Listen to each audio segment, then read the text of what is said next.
Comment c'est possible qu'elle ait pu avoir accès à des contenus qui prônent la mort, par exemple une corde et un tabouret, la nuit porte conseil.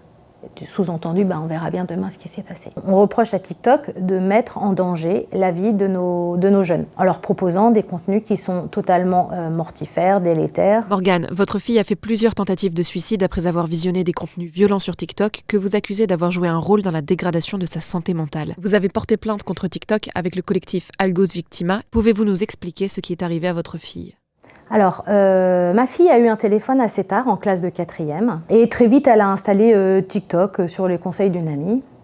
Et à ce moment-là, je voyais que ça n'allait pas trop, mais pas plus qu'un mal-être adolescent. Et je l'ai envoyée consulter une psychologue qu'elle connaissait déjà. La rentrée en seconde se fait, et là, c'est la dégringolade. Ça va de moins en moins bien. Et commence une série d'hospitalisations. Je vois qu'elle se scarifie, elle envisage de mettre fin à ses jours parce qu'on retrouve dans sa chambre une lettre d'adieu. Là, je suis vraiment inquiète, donc je l'emmène à l'hôpital.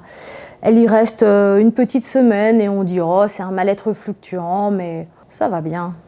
Vous êtes surprotectrice, lâchez-la un peu. » Bon.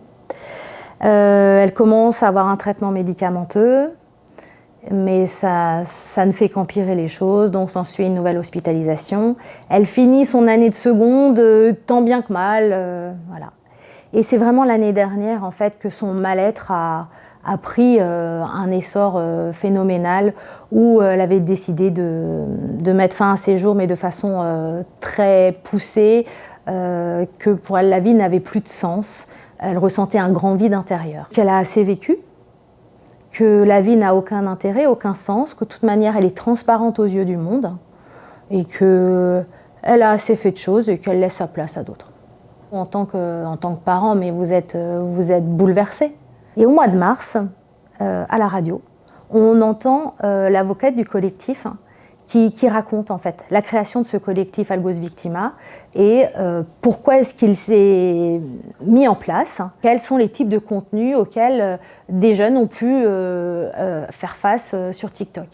Ma fille est à côté de moi à ce moment-là, et je lui dis « ça te parle ça te dit quelque chose ?» Et là elle me dit « oui, moi j'ai vu tout ça, tout ce qu'elle raconte c'est vrai. » Comment c'est possible qu'elle ait pu avoir accès à des contenus qui prônent la mort, qui donnent des techniques pour se suicider, qui donnent des techniques pour se scarifier avec tous les moyens possibles et imaginables, qui donnent des techniques pour perdre du poids.